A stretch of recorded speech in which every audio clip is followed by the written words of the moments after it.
Et si vous ne deviez retenir qu'un seul antagoniste parmi ceux qui a affronté Luffy, ce serait lequel? Kaido? Crocodile? Ou encore Ener? Que des personnages emblématiques de One Piece qui ont fait évoluer Luffy et son équipage au cours du manga. Car c'est là tout l'intérêt d'un bon antagoniste. Il permet le développement du héros en le mettant dans des situations de doute, lui permettant de se surpasser, d'acquérir de nouvelles techniques de combat, et parfois il permettra même au lecteur d'en apprendre beaucoup plus sur le monde qui l'entoure. Un bon antagoniste, c'est celui que l'on retient. Au travers de son arc, son apparition marquera le perso principal pour la suite des événements. Alors aujourd'hui, intéressons-nous à l'un des plus importants antagonistes de One Piece, le manipulateur et charismatique Doflamingo.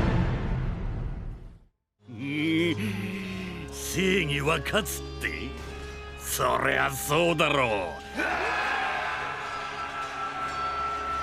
勝者だけが正義だ L'histoire de Doflamingo commence bien avant l'arrivée des Mugiwara sur Dressrosa. En effet, il apparaît pour la première fois lors du chapitre 233, à Maréjoise, lors de la réunion des grands corsaires tenue par Sengoku. Cette réunion fait suite à la défaite de Crocodile face à Luffy, et les bases du personnage y sont déjà posées par Oda. C'est un individu nonchalant, désinvolte qui semble se réjouir grandement du malheur des autres. Le pirate réapparaît quelques temps plus tard, notamment sur Joya ou encore pendant l'arc Sabaody, puis lors de la bataille de Marineford. Ses nombreuses apparitions tout au long du manga font de lui un personnage redondant dont le lecteur se souvient. On le voit à de nombreuses reprises, tirant les ficelles dans l'ombre, et l'on comprend qu'avec les secrets qu'il détient, son emprise sur le gouvernement mondial fait de lui un pirate craint et redoutable. Les flashbacks de son enfance sont révélés par la suite au cours de l'arc Dressrosa. On y voit un enfant arrogant et égocentrique. Élevé chez les dragons célestes, il pense que tout lui est dû. Lorsque son père, Don Quichotte Homing, décide de renoncer à son titre pour mener une vie simple et charitable, sa vie bascule. La famille quitte Maréjoise et s'installe dans une ville paisible. Mais les villageois comprennent rapidement qu'il s'agit d'anciens dragons célestes et vont les traquer jour et nuit pour se venger.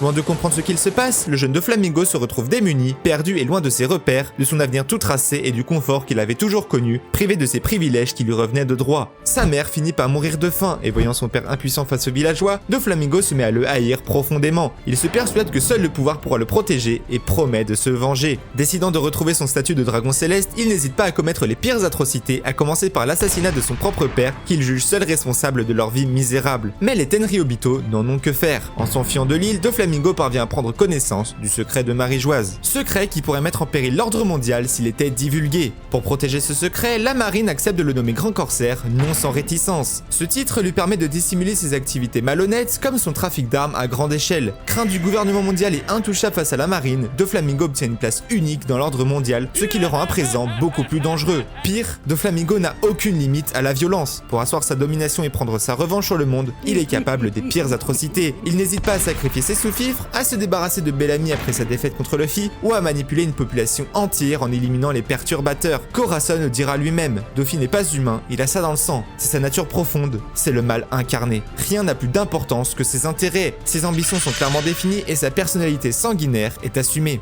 En déployant la Birdcage, l'antagoniste se révèle être une vraie menace pour Luffy et ses compagnons. L'ensemble de la population de Dressrosa se retrouve au piège. Le plan initial de l'eau ne tient plus et l'affrontement de Luffy contre Doflamingo devient inévitable. Ce combat est l'un des plus marquants du manga, en partie car le grand corsaire possède le haki des rois. C'est le premier adversaire possédant toutes les formes de haki auxquelles Luffy devra faire face. Doflamingo maîtrise également parfaitement bien son fruit jusqu'à l'avoir éveillé. C'est ici aussi le premier antagoniste à nous parler en détail de l'éveil des fruits du démon. Ce fruit, le Ito Itonomi, complète parfaitement sa personnalité de manipulateur dans l'âme. Comme un prolongement de son corps, les fils de Doflamingo lui permettent de contrôler à sa guise le corps des gens qui l'entourent, ennemis ou non. Grand stratège, durant toute sa vie, Doflamingo n'a pas hésité à manipuler les émotions des autres pour atteindre ses propres objectifs. Son fruit est une représentation tangible de cette personnalité, et c'est ce qui fait de Doflamingo un antagoniste bien écrit. Plus qu'un simple trait de personnalité, Doflamingo est l'incarnation de la manipulation, il en est presque son allégorie. La puissance de Doflamingo est d'un tout autre calibre. Leur affrontement est tel que Luffy se retrouve obligé d'utiliser son pouvoir ultime, le Gear 4. Ce Gear que nous pensions tous être le dernier, apogée de son entraînement avec Rayleigh pendant les 2 ans d'Ellipse. Luffy aura donc l'occasion de nous montrer l'étendue de ses nouveaux pouvoirs, une occasion de faire évoluer le héros au cours d'un duel, essence même des shonen.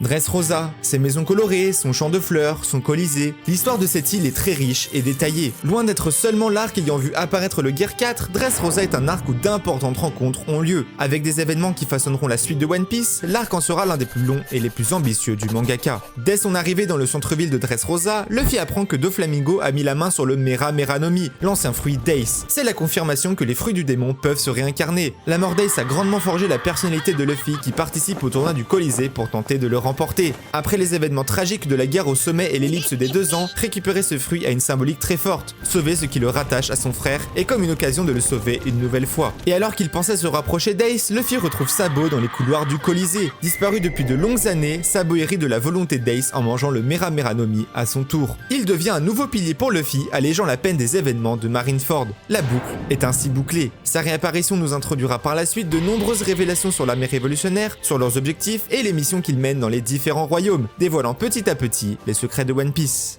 L'arc Dressrosa introduit également un nouveau membre haut placé de la marine, l'amiral Fujitora. Considéré comme second antagoniste de l'arc, l'amiral se démarque par ses idées à l'opposé de celles de l'amiral en chef Akainu. Calme, intègre et modeste, Fujitora se préoccupe davantage de la sécurité des citoyens que de pourchasser les criminels. Il suit ses propres idéaux de justice, quitte à tenir tête à sa hiérarchie, ce qui en fait l'un des amiraux les plus appréciés des lecteurs, et nous donne l'espoir d'une marine plus juste. Autre fait important survenu lors de l'arc Dressrosa, c'est la séparation soudaine des Mugiwara. Ce n'est pas étonnant de voir les Mugiwara se séparer pour visiter une île ou chercher des informations. C'est même quelque chose de très récurrent dans les différents arcs, Skypiea, Alabasta, Water 7. Mais ici, aux abords de Green Beat, c'est la moitié de l'équipage qui fuit à bord du Sunny pour protéger le bateau des attaques de Fujitora et de Flamingo. Nami, Sanji, Chopper et Brook se retrouvent séparés du groupe jusqu'à leur retour sur Wano. Pour nous lecteurs, c'est plus de 7 ans qui s'écoulent. L'équipage dispersé, des révélations sur les révolutionnaires, les dragons célestes et la marine. Si Doflamingo est un antagoniste phare, c'est aussi parce que son arc est l'un des plus riches de One Piece. Qu'en serait-il si son arc avait été expédié en quelques chapitres? À travers le développement de Doflamingo, Oda aborde les questions du pouvoir, de la corruption et de la vengeance à de nombreuses reprises. Autant de thèmes qui résonnent dans notre monde actuel, à une échelle mondiale, mais aussi individuellement.